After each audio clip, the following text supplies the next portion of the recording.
To the members and officers of the Information Security Officers Group or ISOG, friends in the financial services sector, industry partners, distinguished guests, ladies and gentlemen, a pleasant day to all of you. With the rapidly evolving technology landscape, the BSP considers ISOG as one of its key allies in innovation and the fight against cybercriminals.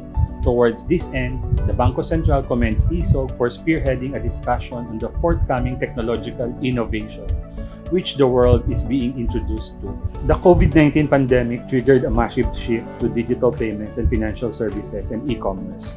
As more people increasingly utilize digital financial channels and services such as internet banking, mobile apps, InstaPay, and PesoNet, opportunities for uplifting the country's online economy as well as expanding financial inclusion continue to flourish.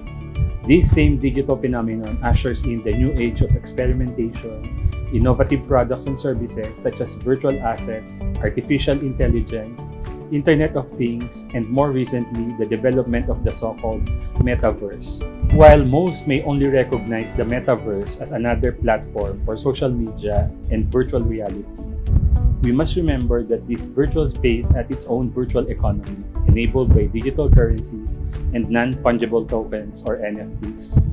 Due to the promise of limitless opportunities in this virtual space, companies such as Facebook, Microsoft, Nvidia, Roblox, Unity, and Snap are allocating resources to their respective metaverse infrastructures.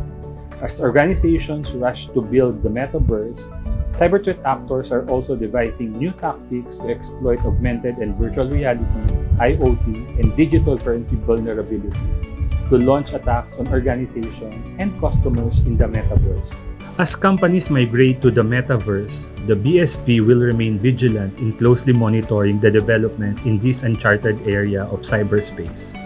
Consistent with our mandate in ensuring the stability, safety, and efficiency of the country's financial system, the Bangko Sentral will continue to adopt a comprehensive, agile, risk-based, and engaging approach towards cybersecurity in order to stay ahead of threat actors.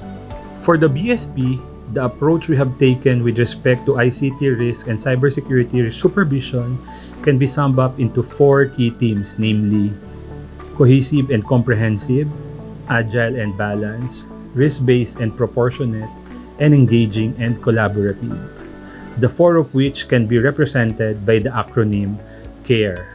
To promote a cohesive and comprehensive approach towards risk management, the BSP issues circulars and regulations for compliance of supervised institutions covering the various facets of ICT and cybersecurity.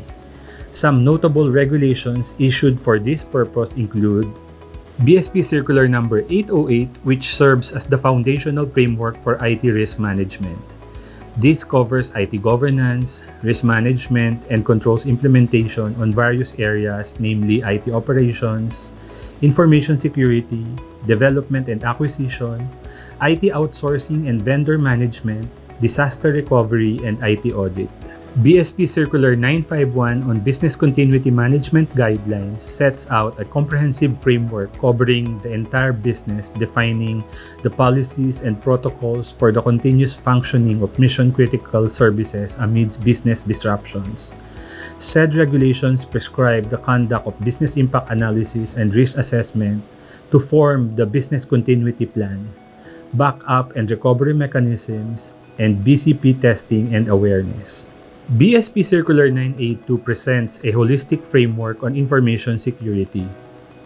This circular highlights the role of the entity's board and senior management in spearheading sound information security governance and strong security culture within their respective networks.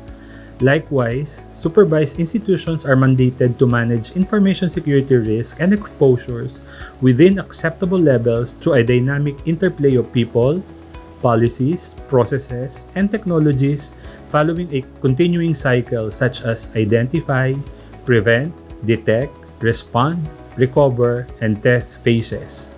The circular also encompasses key elements of cyber resilience such as participation in information sharing and collaboration fora, enhancing situational awareness capabilities, as well as adoption of advanced cybersecurity controls and countermeasures. To ensure stringent compliance with the said IT risk management standards and regulations, the Bangko Sentral conducts the following IT risk supervision activities. First is on-site supervision, which includes regular, overseeing, and thematic examinations. Second is off-site supervision, which includes licensing and surveillance activities. And lastly, policy development, which encompasses research and policy studies. To facilitate agile and balanced approach towards supervision, the BSP utilizes a test and learn approach, otherwise known as regulatory sandbox, in dealing with innovative financial technologies in the market. The regulatory sandbox allows pioneering solutions and technologies to be deployed in a live but controlled setting. This approach encourages market innovation while ensuring that appropriate prudential standards are observed by market players, hence avoiding potentially good innovations to be constrained by undue excessive regulations. This includes adapting new and recalibrating existing regulatory requirements or procedures that may unintentionally inhibit innovation or render them non-viable. The framework consists of 5 important stages commencing from the enabling stance adopted by the BSP during initial engagement with the applicant, going through guided and clear rules for implementation and up to continuing monitoring of matured services. With such an approach, we are consistently able to timely employ risk mitigating actions and craft appropriate policies revolving around consumers' welfare and protection and secure financial system. At the same time, the need to uphold cybersecurity, consumer protection, and anti-money laundering practices is emphasized. Another area where the BSP demonstrates being agile and proactive is on cybersecurity surveillance. In 2018, we issued BSP Circular Number 1019, which requires supervised entities to submit to the BSP within 2 hours major cyber incidents and financial disruptions. Such practice enabled us greater visibility over the cyber threat and technology issues confronting the financial system. For us to better respond to these reports, the BSP developed an incident triage system whereby our supervisory responses are commensurate to the risk involved. In keeping with the BSP's risk-based and proportionate approach, we have adopted a new rating system called Supervisory Assessment Framework or SAFER, which facilitates robust, dynamic, and forward-looking assessments of the systemic importance, risk profile, and quality of governance of supervised entities.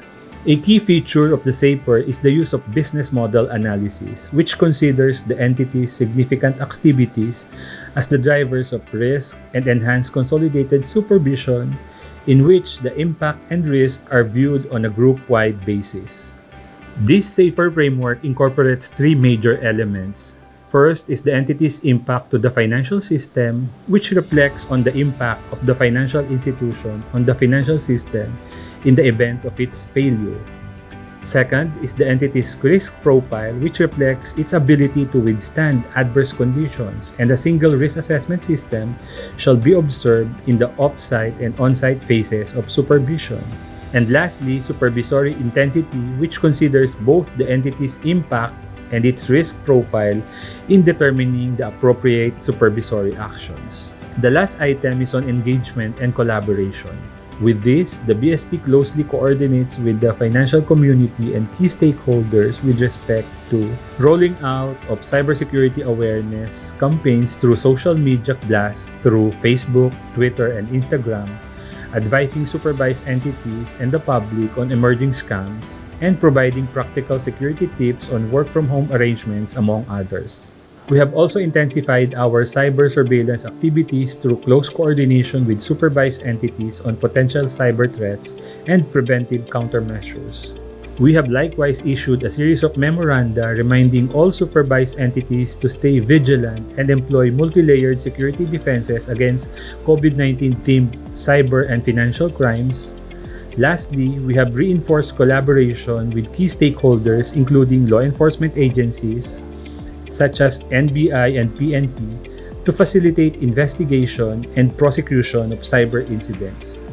To support the CARE approach towards supervision, the BSP recently issued Circular 1140, which establishes the requirement for the adoption of a robust fraud management system as well as reinforced consumer education and awareness program.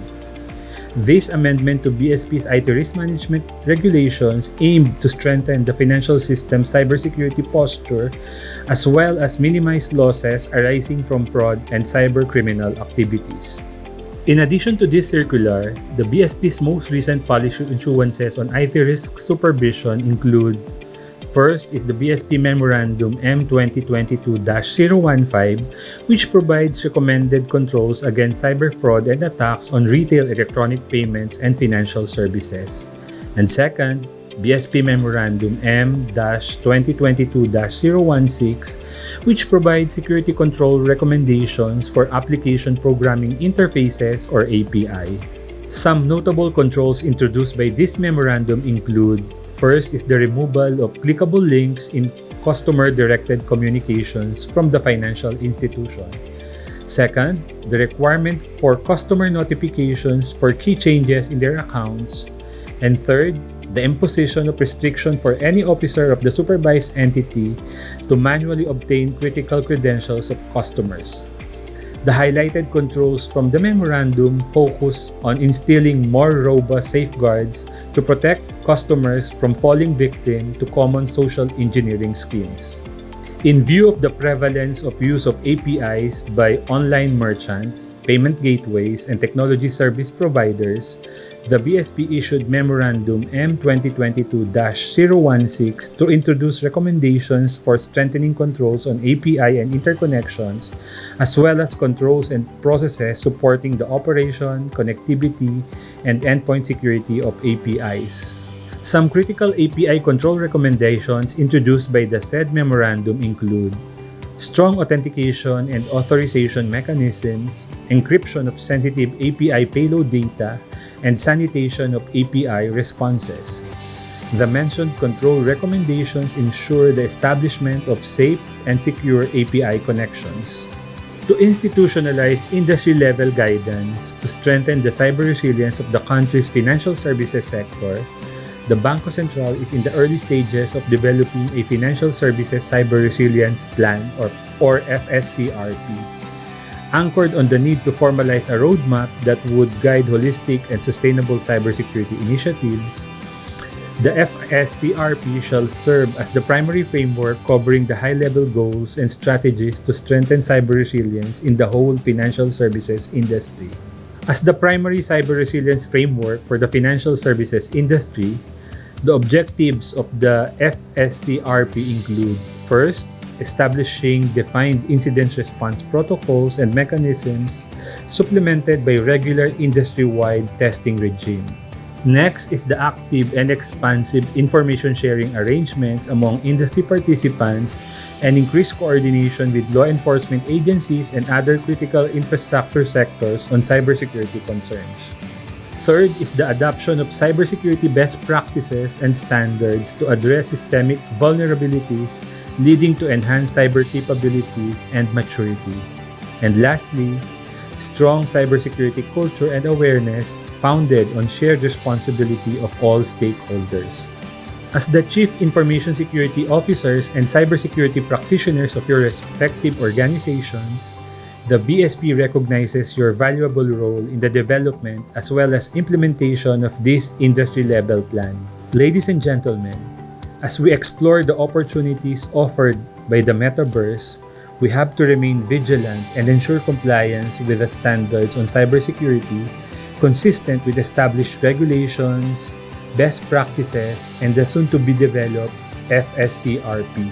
In closing, I would like to commend our friends and colleagues in ISOG for remaining at pace with emerging technological innovations and continuously pursuing with passion and dedication our shared goals and aspiration for a strong, safe, and cyber-resilient financial system. Again, thank you, and I wish we would all have a fruitful and collaborative discussion ahead of us.